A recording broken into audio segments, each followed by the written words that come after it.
शुरू करते हैं कि स्वर संधि क्या है।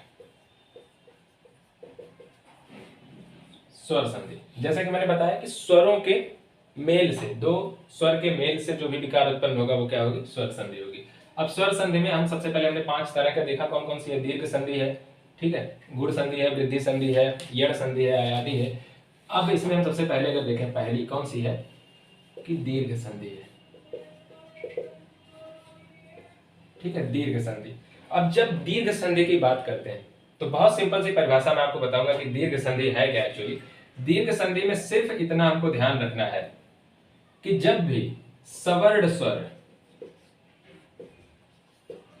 स्वर के मेल से या मिलने से उत्पन्न होने वाला विकार है, ठीक है। जब सवर्ण स्वर, दो सवर्ण स्वर मिलेंगे और इसके बाद जो भी वो फॉर्म करेंगे वो कहलाएगा दीर्घ संधि। एग्जाम्पल के लिए अगर देखें कि छोटा आ प्लस आ मिल जाए, ठीक है, छोटा आ के साथ छोटा आ ही मिल जाए, छोटा आ के साथ बड़ा आ मिल जाए, इसी तरह से बड़ा आ प्लस छोटा आ हो जाए, या आ प्लस आ, मतलब ये दोनों बड़ा वाला। ये 4 कंडीशन आ के साथ बन सकती है, ठीक है। इसी तरह से कंडीशन बन सकती है आपकी। तो इसका अगर हम देखें, इसी तरह से हमारा ई हो सकता है, प्लस ई हो सकता है, ई प्लस ई हो सकता है ना, ई प्लस ई हो सकता है, या ई प्लस ई हो सकता है। इसी तरह से ए ए ओ औ सभी के लिए ये कंडीशन फॉलो होगी। यही कंडीशन सेम चारों जितने भी है, ए ए ई, मतलब कि आ ई किसी के साथ, ठीक है, ये इसमें से कोई भी फॉर्म करेगा, जितनी भी मात्राएं हैं वो फॉर्म करेंगी, ठीक है। और वो एक मैं बोला जो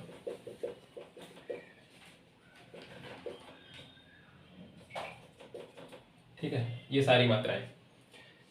तो अब सबसे बड़ी बात ये है कि अब अगर हम इसको एग्जांपल से समझने की कोशिश करें, इतना मुझे लग रहा है कि आपको समझ में आ गया होगा कि सवर्ण स्वरों के मिलने से उत्पन्न होने वाला विकार क्या होगा, वो होगी दीर्घ संधि। दीर्घ संधि में क्या है, छोटा आ प्लस छोटा आ, ये मिलकर के क्या बनाएगा, सबसे बड़ी बात ये है, जैसे एग्जाम्पल के तौर पर करते हैं, इसमें हमेशा दीर्घ स्वर ही बनेगा।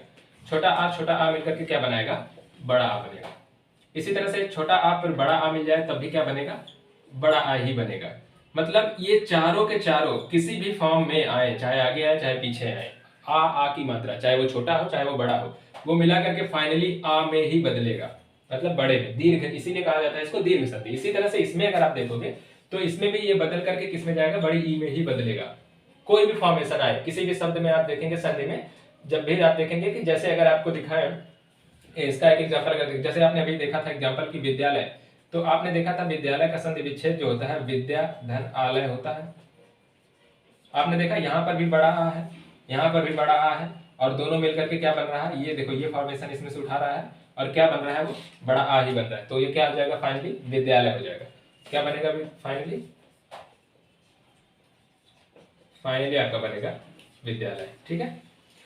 इसी तरह से और भी अगर एग्जांपल देखें, जैसे एक शब्द, अब इसको हम मिटा देते हैं, उम्मीद करते हैं कि ये आपको समझ में आ गया होगा। तो चलिए उदाहरणों को अगर देखें तो इसमें एक जैसे एक देखते हैं शब्द आता है विद्यार्थी, विद्यार्थी। अब विद्यार्थी को अगर हम संधि विच्छेद करें पहले, तब ये बात ज्यादा हमको समझ में आएगी कि क्या होता है इसका संधि विच्छेद, विद्या धन अर्थी होता है।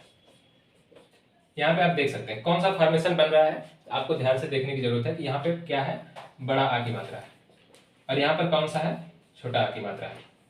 और एक बात याद रखने की जरूरत है, ये हमेशा दोनों स्वर ही होंगे जब आप संधि विच्छेद करेंगे, ठीक है, दोनों स्वर ही। ऐसा नहीं है कि आप यहाँ पर ले आए और कहें कि मधुशाला आप लेके आ जाए और फिर कह दें कि मधु प्लस शाला, और यहाँ पे कहेंगे कि आप यहाँ पे बड़ा, ये नहीं होगा, ये आ जाएगा आपका, ये व्यंजन संधि में चला जाएगा, ठीक है। तो ये ये शब्द जो है ये अलग से आएंगे आपके व्यंजन संधि में आएंगे, ऐसे नहीं, यहाँ पर भी स्वर ही होना चाहिए और कंप्लीट स्वर होना चाहिए, चाहे यहाँ पे आ आए, चाहे ई आए, बड़ी ई आए, ऊ आए, ए आए, ओ आए, मतलब जो यहाँ पे हो वही यहाँ पे होगा, उसी वर्ग का। मतलब जैसे अगर आ रहा है तो आ के साथ कोई फॉर्मेशन आ का होगा, ई आ रहा है तो कोई फॉर्मेशन ई का होगा, इसके अलावा अगर यहाँ पे दोनों में से कोई अलग अलग, हमने आपको बताया ना फॉर्मेशन में जब भी यहाँ पे बनेगा तो वही फॉर्मेशन होगा, या तो आ का फॉर्मेशन होगा, या तो ई का फॉर्मेशन होगा, या तो उ का फॉर्मेशन होगा, या तो ए का फॉर्मेशन होगा, या तो ओ का फॉर्मेशन होगा, या तो री का फॉर्मेशन होगा। मतलब कहने का मतलब ये है कि इसके साथ ऐसा नहीं है कि आ के साथ ई आ जाए, आ के साथ ए आ जाए, ऐसा नहीं होगा। वो दूसरे फॉर्म्स में, उसके लिए दूसरा रूल है, वो दूसरी संधि हो जाएगी।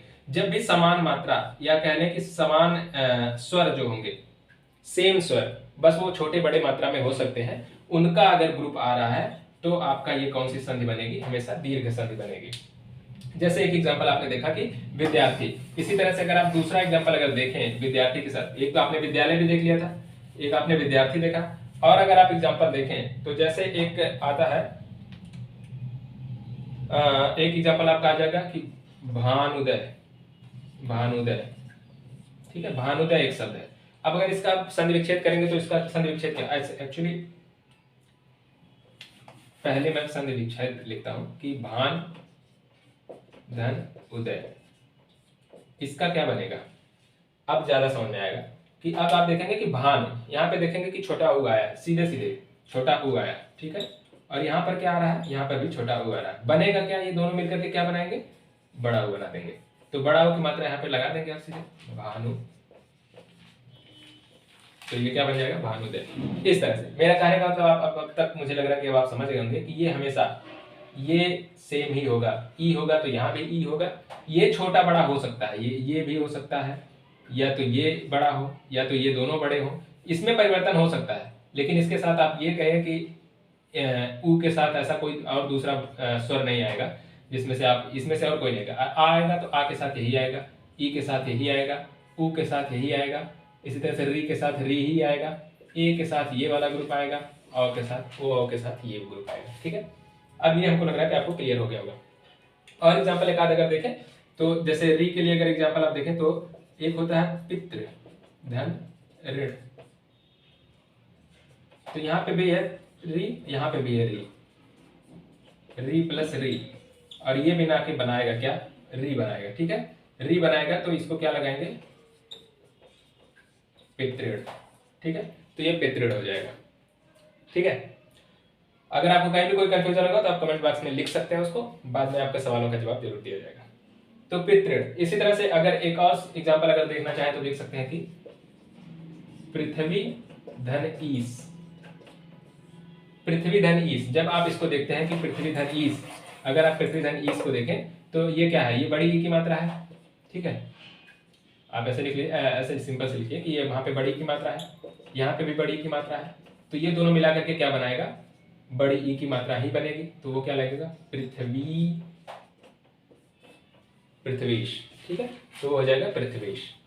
तो मुझे लग रहा है कि दीर्घ संधि आपको फिलहाल तो समझ में आ गई होगी।